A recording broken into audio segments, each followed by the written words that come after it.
Bem-vindos de volta à série Projeto de Pesquisa Sem Mistério. Hoje é dia de explicar como construir um bom referencial teórico. Mas antes disso, eu queria agradecer aos inúmeros comentários do primeiro vídeo sobre a introdução e dizer para você que ainda não se inscreveu, para entrar nesse vídeo pelo YouTube, clicar aí embaixo na página em inscrever-se e logo depois clicar também no sininho ao lado. Esse sininho significa que você está querendo ser notificado logo após eu lançar os próximos vídeos. Fique comigo no canal.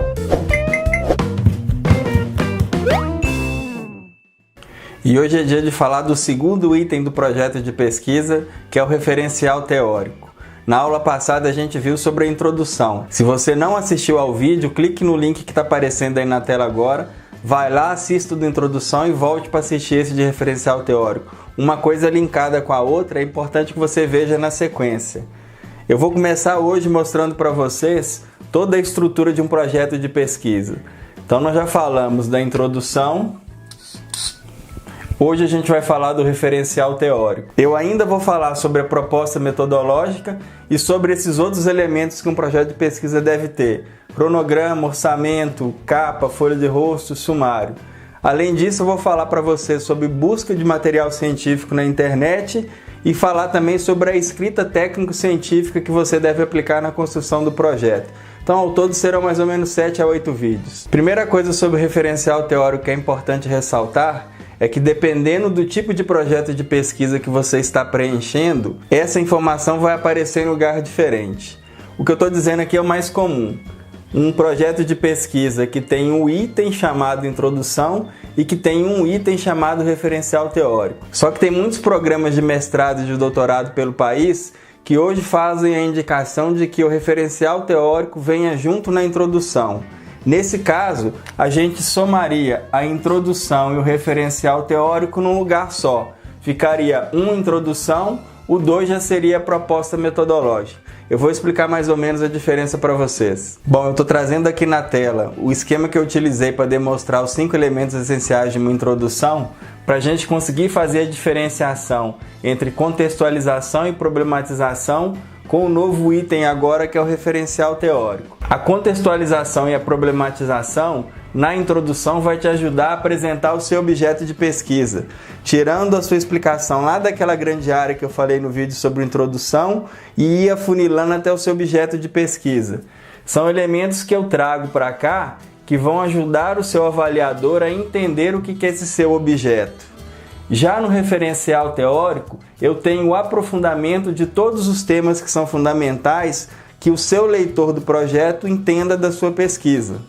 Então aqui eu falaria de forma mais sucinta, mais objetiva e mais clara, fazendo uma linkagem com os objetivos e com a relevância, e aqui eu fico livre para fazer os aprofundamentos. Lembrando que dependendo do tipo de projeto que você estiver escrevendo, esse referencial teórico pode estar aqui dentro. Vamos para o primeiro caso então, que o seu projeto de pesquisa tem um capítulo chamado Introdução e tem um capítulo chamado Referencial Teórico. A introdução, com esses 5 elementos, ela vai ocupar 2 laudas do seu projeto. E o referencial teórico vai ocupar cerca de 3, estourando 4 páginas.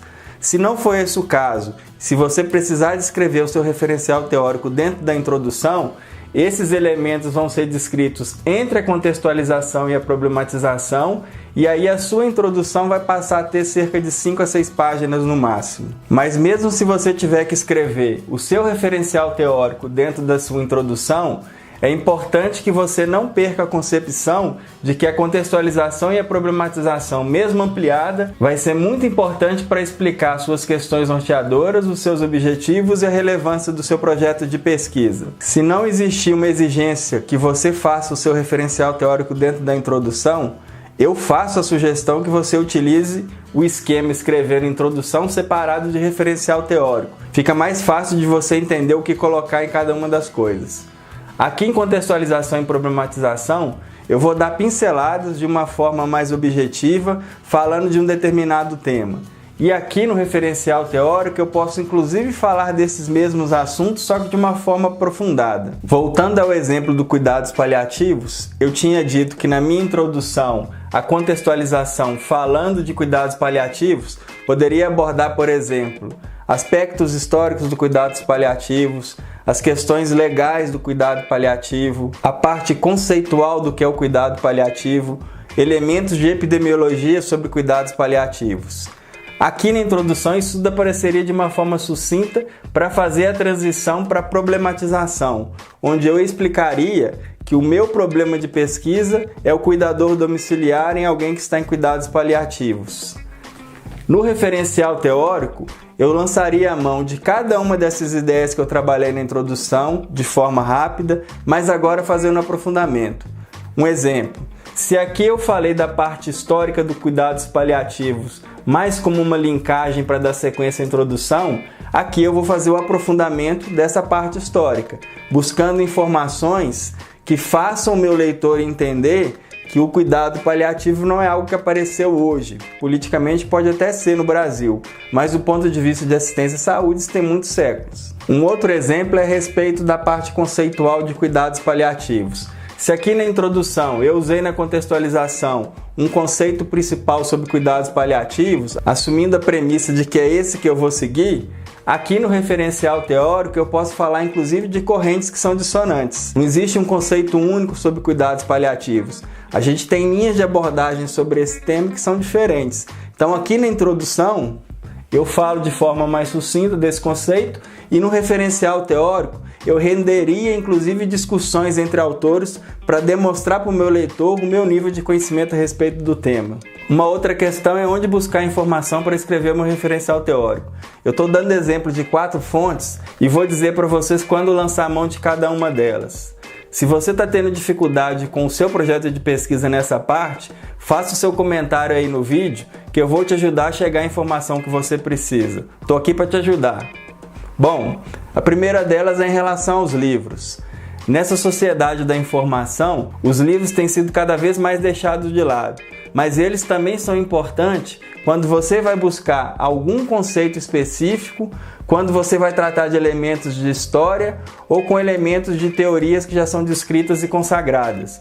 É importante a gente lembrar que o livro ele serve para a gente como uma boa fonte quando os assuntos que eu quero abordar são imutáveis. Nesse sentido, é até bom eu ir no autor principal para que eu faça a interpretação do que eu estou lendo e para colocar no meu projeto de pesquisa.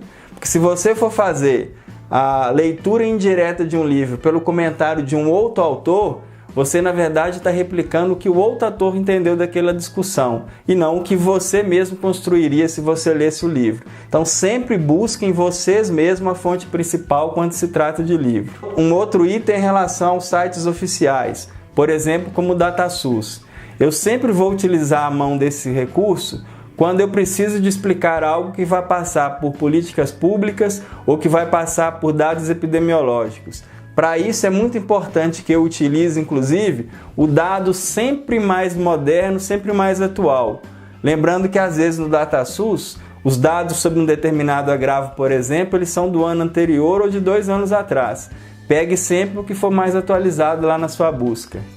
Mais para frente também eu vou te ensinar a utilizar o DataSUS para buscar essas informações. Um terceiro item diz respeito à legislação. Quando eu estou falando de um tema, por exemplo, que no referencial teórico eu vou precisar de falar de um arcabouço legal de construção daquela política, eu preciso de falar de legislação.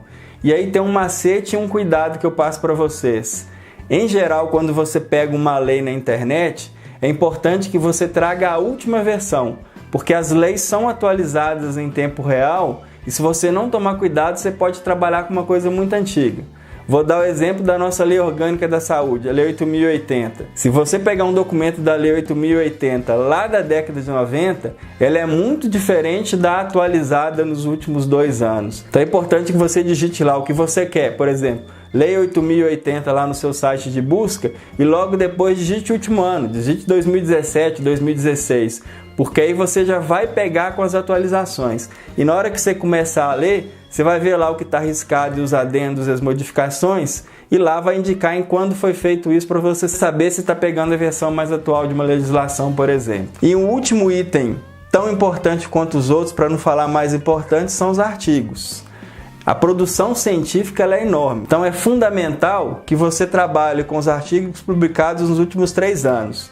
Se o seu assunto for muito original e nesses 3 anos você não encontrar tanta informação, aí você amplia o tempo para 5 anos. Mas eu garanto para vocês, em termos de originalidade, dificilmente você vai achar algo que não tem uma grande produção científica nos últimos 3 anos.